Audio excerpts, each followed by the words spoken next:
Hello दोस्तों, मैं हूं आपका अपना Wasim Mohammad Alimi. The unprofessor Urdu YouTube channel पर एक दफ़ा फिर से आपका तहे दिल से इस्तकबाल है। इससे पहले मैंने नेट जेआरएफ लेक्चर सीरीज़ के प्लेलिस्ट में यूनिट नंबर 10 और यूनिट नंबर 9 का कंप्लीट सिलेबस कवर कर दिया है। आप सबकी रिक्वेस्ट पर अब आगाज़ हो रहा है यूनिट नंबर 8 का, जो कि आपकी गैर अफसानवी नस्र के हवाले से है। और इस यूनिट में सबसे पहले ज़िक्र निसाब में भी है सवाने खुदनविश्त सवाने और सवाने निगारी का फ़न और उसकी आगाज़ व इर्तिक़ा वगैरह के बारे में। तो आज के इस लेक्चर में मैं आपके सामने सवाने खुदनविश्त सवाने वगैरह पर गुफ्तगू करूँगा। और थोड़ी सी ताख़ीर हुई दरमियान में, रमज़ान ईद वगैरह की वजह से, और मेरा लैपटॉप भी थोड़ा डिस्टर्ब हो गया था, तो इसलिए ज़रा सी ताख़ीर हो गई। अब इंशाल्लाह रेगुलर वीडियो अपलोड होगा, तो आप जितने भी लोग तैयारी करने वाले हैं पूरी तरह से शामिल हो जाएं। देखिए, अपनी सवानेह की किताब लिखना, खुद लिखना क्या है, खुद नविश्त सवानेह है, क्योंकि सवानेह दो तरह की होती है। एक तो वो जो आप अपनी सवानेह खुद लिखते हैं वो खुद नविश्त सवानेह, जिसको इंग्लिश में ऑटोबायोग्राफी कहते हैं। और एक सवानेह होती है कि आप किसी बड़ी शख्सियत की सवानेह लिखें, जैसे मैं फ्रांस काफ्का की सवानेह लिखूं या नैयर मसूद की सवानेह मैं लिखूं, या अभी जो मेरे कंटेम्प्रेरी राइटर्स हैं उन्हीं में से किसी की सवानेह लिखूं, तो ये सवानेह निगारी है या सवानेह उम्री है। और इंग्लिश में इसका जो मुतबादिल लफ्ज़ है वो बायोग्राफी है। तो बायो मतलब होता है ज़िंदगी, जैसे बायोलॉजी है उसी तरह बायोग्राफी, और ग्राफी मतलब होता है लिखना। और ऑटो मतलब होता है खुद, यानी जैसे ऑटोमेटिक मशीन होती है, तो ऑटोबायोग्राफी मतलब खुद अपनी सवानेह लिखना, और बायोग्राफी किसी दूसरे की सवानेह लिखना। तो ये तो बुनियादी फ़र्क सवानेह के बारे में आप जान लीजिए, जो बहुत ही इब्तदाई चीज़ है। फिर उसके बाद देखिए कि सवानेह निगारी या खुद नविश्त सवानेह निगारी जो भी हो, उर्दू की गैर अफसानवी नस्र से ताल्लुक़ रखने वाली असनाफ में से है। आप जानते हैं कि हमारी लिटरेचर को, अदब को दो हिस्सों में तकसीम किया गया है बुनियादी तौर पे, नस्र और नज़्म। कि हर वो चीज़ जो अदब तख्लीक की जा रही है, अदब के नाम पे लिखी जा रही है, तख्लीक की जा रही है, या तो वो नज़्म में होगी या नस्र में होगी, यानी शायरी में होगी या गैर शायरी में होगी। उसके बाद अगर वो नस्र में है तो फिर उसकी भी दो किस्में हैं।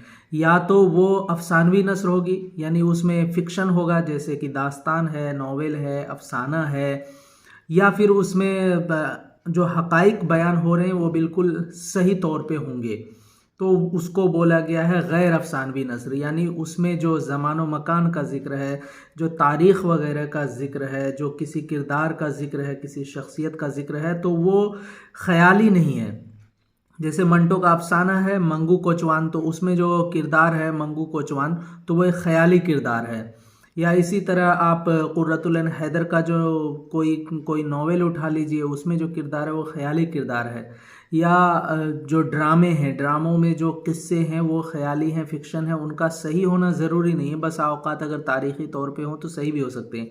लेकिन गैर अफसानवी नस्र में जो असनाफ़ आती हैं, जैसे खाका है, इंशाइया है, सवानेह है, रिपोर्टाज है, उसमें जो भी डेट है, जो भी किरदार है, किसी शख्सियत का ज़िक्र है, किसी जगह का ज़िक्र है, तो उसका दुरुस्त होना ज़रूरी है, इसलिए उसे गैर अफसानवी नस्र कहा जाता है। तो ये सवानेह निगारी और ख़ुद नविश्त सवानेह निगारी का ताल्लुक़ भी किससे है, गैर अफसानवी नस्र से है। यानी इसमें जो हक़ाइक़ बयान होते हैं वो दुरुस्त होते हैं, फ़िक्शन नहीं होते हैं। फ़िक्शन के बरअक्स जो नस्र लिखा जाए वो क्या है, गैर अफसानवी नस्र है। तो यही एक सवाल हो सकता है कि सवानेह निगारी का ताल्लुक़ अफसानवी नस्र से है या गैर अफसानवी नस्र से है। तो बहुत आसान सा जवाब है, गैर अफसानवी नस्र से है। और अगर आप नेट जेआरएफ की तैयारी कर रहे हैं तो कुल्लियाती अदब के बारे में आपने ज़रूर कभी न कभी सुना होगा। ये किताब डायरेक्ट मुझसे ही मिलती है, ऑनलाइन कहीं भी किसी दूसरी जगह से नहीं मिलती है, कहीं कहीं किसी स्टोर पे भी अवेलेबल है, जैसे जम्मू एंड कश्मीर में या लखनऊ में है, पटना के बुक एम्पोरियम में ये किताब मिल जाती है, जामिया में मकतबा जामिया गेट नंबर 4 पे मिल जाती है। लेकिन डायरेक्ट अगर आप मुझसे लेते हैं तो आपको फ्री डिलीवरी में ये किताब मिलती है। तो अगर आपको ये किताब लेनी हो जिसमें कि शामिल निसाब तमाम मुतून की तलख़ीस है और प्लस 300 क्वेश्चन आंसर हैं और याद रखने की 150 से ज़्यादा तरकीबें हैं, तो आप मेरे दिए गए व्हाट्सएप नंबर पर रब्ता कर सकते हैं। सवाने निगारी एक तरह से शख्सी तारीख़ निगारी भी है। यानी एक होती है तारीख़ लिखना कि आप पार्टीशन की तारीख़ लिखें या एंशियंट इंडिया की तारीख़ लिखें, कंटेम्प्रेरी इंडिया की तारीख़ लिखें, या फिर आप कोई एक ऐसी चीज़ ही उठा लें कि गालिब के अहद में जो शोरा थे, उदबा थे, उनकी एक तारीख़ निगारी आप करने लग जाएं। लेकिन किसी शख्सियत की ज़िंदगी को, तारीख़ को, उस एक शख्सियत की तारीख़ को बयान करना सवाने निगारी है, इसलिए इसे शख्सी तारीख़ निगारी भी कहा जाता है। सवाने उम्री तख्लीकी सदाकत, क्रिएटिव ट्रूथ और तारीख़ी दुरुस्तगी, हिस्टोरिकल एक्यूरेसी के दरमियान एक कशमकश का नाम है। अब देखिए, इसमें क्रिएटिव ट्रूथ को, तख्लीकी सदाकत को पहले समझते हैं कि मसलन आप अपनी सवाने लिख रहे हैं, या हाल ही ने जो सर सैयद की सवाने लिखी या गालिब की सवाने लिखी, यादगार गालिब, तो उसमें जो क्रिएटिविटी है, जो तख्लीकियत है, उसमें ऐसा नहीं हो कि तख्लीकियत के नाम पे आप कुछ भी लिखते जा रहे हैं, बल्कि ट्रूथ को भी आपको, उसको सामने, सदाकत को भी आपको अपने सामने रखना है। और दूसरी बात यह है कि हिस्टोरिकल एक्यूरेसी, कि जो आपकी तारीख़ निगारी आप कर रहे हैं उसमें भी दुरुस्तगी हो, कि आप जो उसकी तारीख़ पैदाइश बयान कर रहे हैं, उसकी जवानी के अय्याम बयान कर रहे हैं, उनकी किताबों के बारे में ज़िक्र कर रहे हैं, उनके मुआशक़े वग़ैरह के बारे में ज़िक्र कर रहे हैं। तो ऐसा नहीं है कि आप जो है उसमें बीच में क्या करें, धांधली कर दें कि उन्होंने कुछ गलत किया था तो उसको आप छुपा लिए, और कुछ अच्छा किया तो उसको बढ़ा चढ़ा के पेश कर दिए। इसमें एक तवाज़ुन रखना होता है, और इसलिए एक मुश्किल फ़न है। ख़ास तौर से अपनी सवानें लिखें या किसी दूसरे की सवानें लिखें, उसमें अगर आप जानिबदारी पे उतर गए, या जो भी लिख रहा है वो अगर जानिबदारी पे उतर गया कि उसकी सिर्फ एकदम तौसीफ़ ही बयान करनी है, मदह सराई करनी है, तो वो चीज़ फिर क्या होती है कि उस फ़न को, सवाने निगारी को कमज़ोर कर देती है। किसी दूसरे की सवानें लिखने के लिए दर्ज झेल चीज़ें अहम हैं। शख्सियत का इंतखाब, कि आप जिस पर सवानें लिखेंगे पहले तो उसका इंतखाब करेंगे। किसी चरवाहे की सवानें तो नहीं लिख रहे हैं, या कोई गांव का आपका रिक्शा चालक है उसकी सवानें तो नहीं लिख, कोई आम दुकानदार है उसकी सवानें तो नहीं लिखी जा सकती। लिखेंगे तो पढ़ेगा कौन और क्यों पढ़ेगा। तो शख्सियत का इंतखाब, कि आप किसी बड़े साइंसदान का इंतखाब कर लिए, या किसी की बहुत एडवेंचरस लाइफ रही है जो हज़ारों लोगों के लिए तरगीब का सबब बने, तो ये सबसे इम्पोर्टेंट होता है कि आप किसकी सवानें लिख रहे हैं। फिर शख्सियत का इर्तिक़ा, कि जिसकी आप सवानें लिख रहे हैं, जैसे मोहम्मद अली बॉक्सर थे, उनकी सवानें आप लिख रहे हैं, तो इतने अजीम बॉक्सर हुए, तो उनकी शख्सियत का इर्तिक़ा कैसे हुआ, वह कैशियस किले से कैसे कन्वर्ट होकर उन्होंने अपना नाम मोहम्मद अली रखा, तो वो एक इर्तिक़ाई चीज़ को भी बयान करना होता है। फिर तरतीब आप कैसे रखेंगे, पहले बचपन है, फिर नौजवानी है, फिर उनके उरूज का ज़माना है, फिर बुढ़ापा है, ज़ईफ़ी है, और दुनिया फ़तह करने की चीज़ें हैं। नताइज भी अख़ज़ करने होते हैं कि वो कैसी शख्सियत हैं, और नतीजे के तौर पर वो किस पैमाने पर उतरते हैं, और दुनिया के लिए वो कैसे तरगीब बन सकते हैं।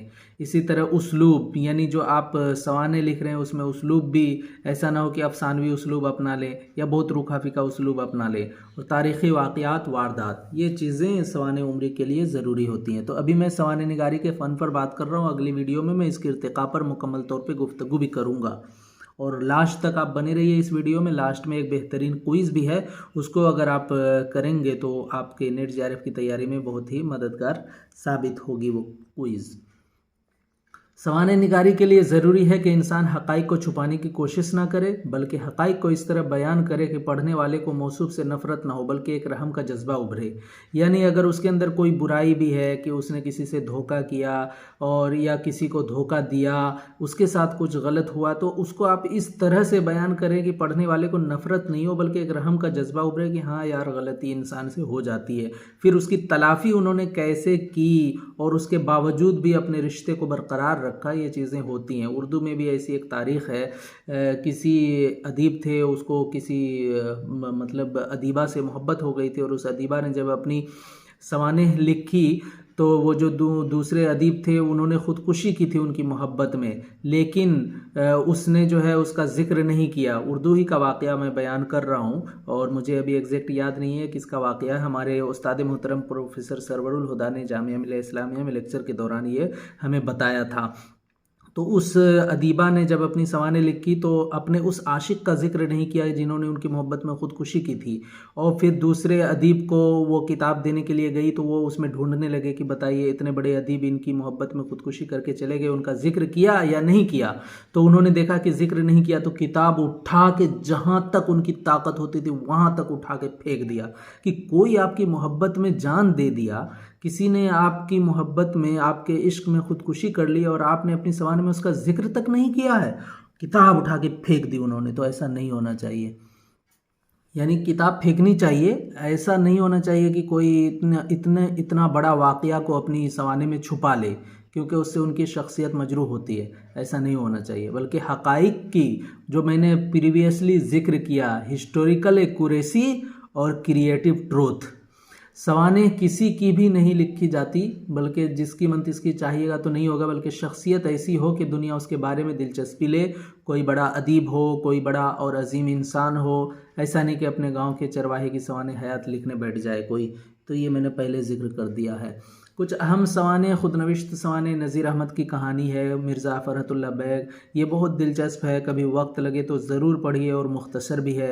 उनके शागिर्द हैं मिर्ज़ा फ़रहतुल्लाह बैग, उन्होंने नज़ीर अहमद की कहानी, कुछ उनकी कुछ मेरी ज़बानी, बहुत ही बेहतरीन और समझिए कि एक ऐसी किताब जो हमेशा पढ़ी जाने के लायक है और पढ़ने के बाद आपका टाइम वेस्ट नहीं होगा, बहुत कुछ आप सीखेंगे, मज़ा आएगा।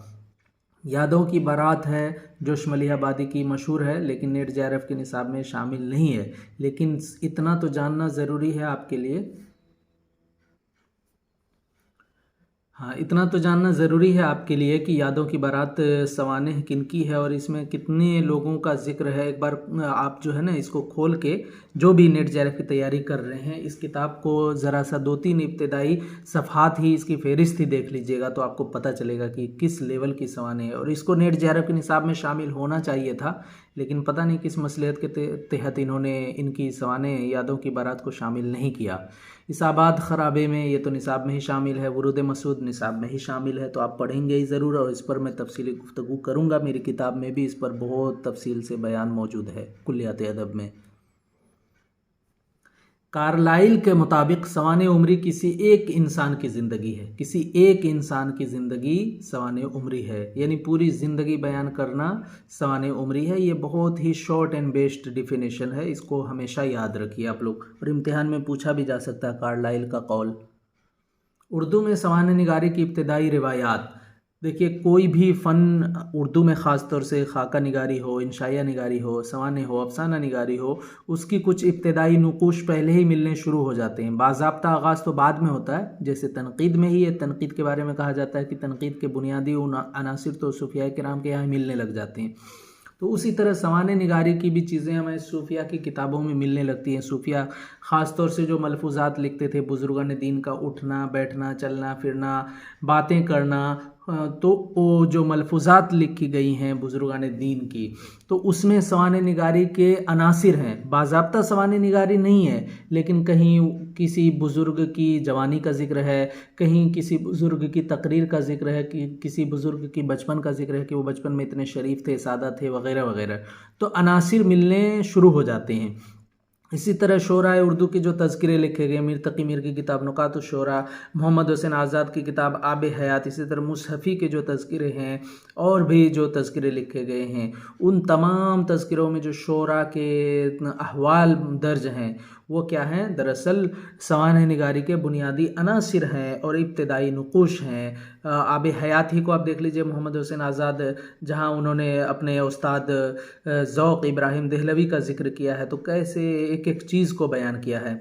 फिर मीर तकी मीर का भी जिक्र किया है तो एक एक चीज़ को बयान किया है, और चेहरा मुहरा कैसा था, लिबास कैसा था, और चलते फिरते कैसे थे। ये तमाम चीज़ें आब हयात में आपको एक तरह से इब्तदाई नुकूश के तौर पर मिलने शुरू हो जाते हैं। लेकिन बाज़ाब्ता आगाज़ जो उर्दू में हुआ है वो अल्ताफ़ हुसैन हाली ने किया। जैसा कि आप जानते हैं अल्ताफ़ हुसैन हाली जो है उर्दू में बहुत सारी चीज़ों के बुनियाद गुजार हैं। बाज़ाब्ता तनक़ीद निगार हैं पहले सबसे, उसी तरह बाज़ाब्ता अफ़साने निगार भी हैं।